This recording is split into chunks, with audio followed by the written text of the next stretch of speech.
Our world today is essentially a grand storytelling competition. We are all striving to present our own national, cultural and personal stories in the most persuasive manner.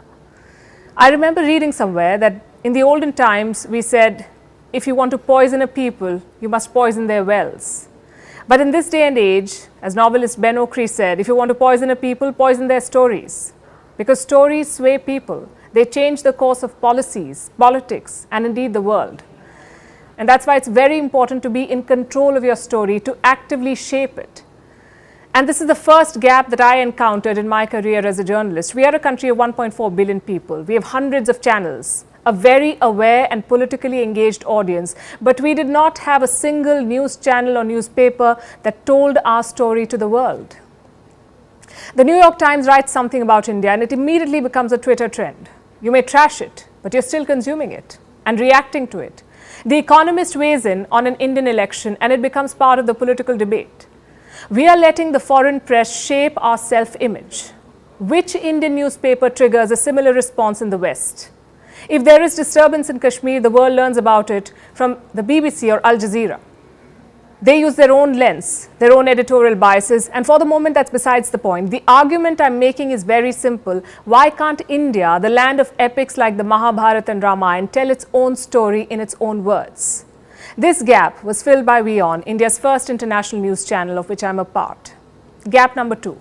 You have a story, but why should anyone listen to it? There are multiple channels with heavyweight anchors all discussing the same story with the same guests, the same graphics, the same visuals and the same decibel levels. We are like that song, I'm just a copy of a copy of a copy. We all kept looking at each other and perhaps forgot the viewer. We wanted to do what someone else was doing, bigger, bolder, brighter, but not necessarily better. If you have 10 windows, I'll have 12. But we forgot to ask what the viewer wants. Do you want to see so many talking heads? Do you want an endless and frankly useless shouting match every day? And if you want to see a good stunt, will you watch Avengers or Anchors? In this clutter, how do you become different? What sets you apart is the way you tell the story. And that brings me to the concept of the katha and the kathakar. Now, if you have a child or a niece or a nephew, you would have noticed something. They all ask for the same story to be told over and over again. We did the same with our grandparents. We know the story from beginning to end, but we want to hear it again.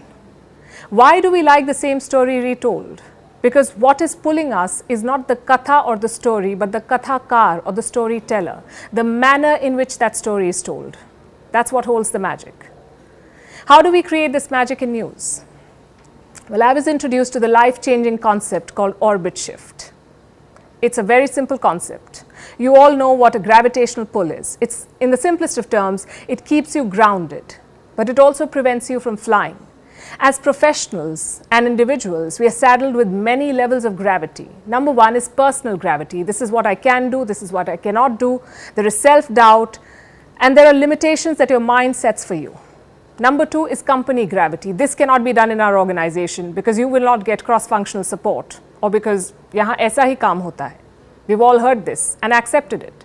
Number 3 is industry gravity. How can you do a 9 p.m. show without guests? It doesn't happen anywhere. How can you not take a break in the middle of the show? This is the industry practice, and soon it becomes industry gravity, and we do not challenge it. Number 4 is the social or cultural gravity, prejudice, preconceptions. In India, we flaunt the jugaad. We do not want a long-term plan because we believe in figuring something out at the last moment with jugaad. Now think of the number of times when you've had to struggle with this cumulative gravity. It is the biggest hurdle in the path of innovation. It kills ideas. And you rationalize all of it in the name of practicality. But sometimes you have to be impractical. You have to throw yourself at the deep end and burn the bridge to safety to come up with something that is really transformative. And that is what is called